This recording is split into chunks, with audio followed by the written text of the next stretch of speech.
Hello, my name is John Gibbons. This is my video for the final project in CISC 181. To start off, I want to say that I made a few changes. Oh, I got to reset the board actually. I was in the middle of explaining. I made the board 8 by 8 to make it a little bigger, and then I changed it so that red pieces will, at the beginning of the game, will only spawn in these top left 9 squares randomly, and these blue pieces will only get spawned on the bottom right 9 squares randomly. You see, if I randomize it a bunch, they're always consistently in those 9 squares somewhere. To get into my pieces, let's see, this is Scrap, this is my minion, this is my blue hen, and this is my new piece Booster. The image is actually Booster Gold, who's a superhero. It's not based on him, but I thought the name was fitting. So to get into, to show some actions, first I've got movement. You know, minion can move diagonally, Scrap can move 2 spaces away, blue hen can move anywhere at once, and then my new piece Booster. It can actually move 2 spaces anywhere, but only 2 spaces. Like, it can't move 1 space away. It has to move like 2 spaces away in some direction, so it can't move like there because that's invalid, but it can move over here because that's 2 spaces away. So then if I were to try to show off, let's see, I'll show off spawning. So I can spawn a new minion. Wow, there he is. He's beautiful. I'm actually gonna, well, no, I'll just move him around for now, or it won't register my click. So then this guy, he can't spawn because he's not an original, but he can still move around and stuff.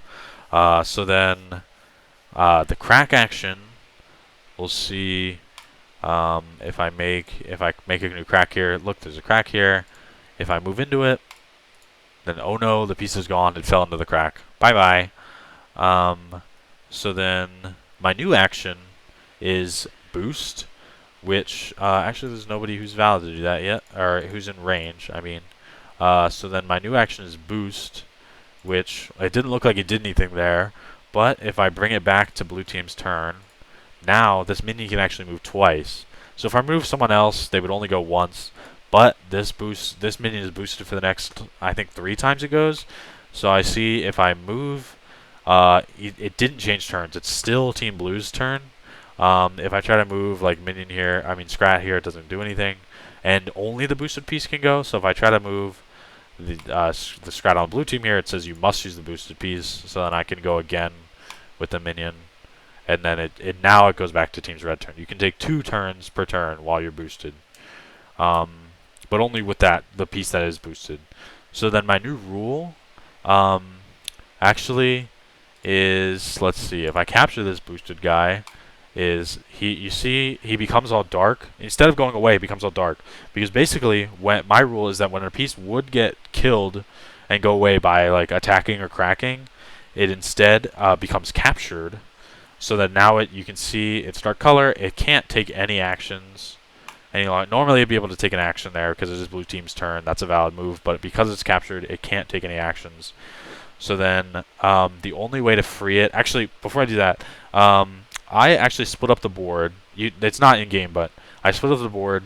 These 3 left columns are the red side, and these 3 right columns are the blue side. So when a piece gets captured, it gets moved to the side of the team that captured it. So a red team piece captured a blue team piece, so it got moved to a random square in the red team side. And then I'll show you the way to free it is you have to attack it back with one of your pieces. So now it gets moved back over here, and it gets moved to the blue side because the blue side freed it, so it gets moved to the blue side, somewhere random. So that's my new rule. And then my new objective is that instead of trying to get rid of all the pieces, you still can do that by if every piece were to fall into a crack, or if every piece were to get recruited. But that's not the right team. But the new objective is to capture all the pieces. So it's slightly different because you could now you could for your pieces, but you're done when all your pieces are captured. So you see, blue team won the game. There's still red pieces on the board, but because they're both captured, they no longer would be able to do anything. Red team can't do anything. The game is over, and blue has won. That is my new objective. Thank you.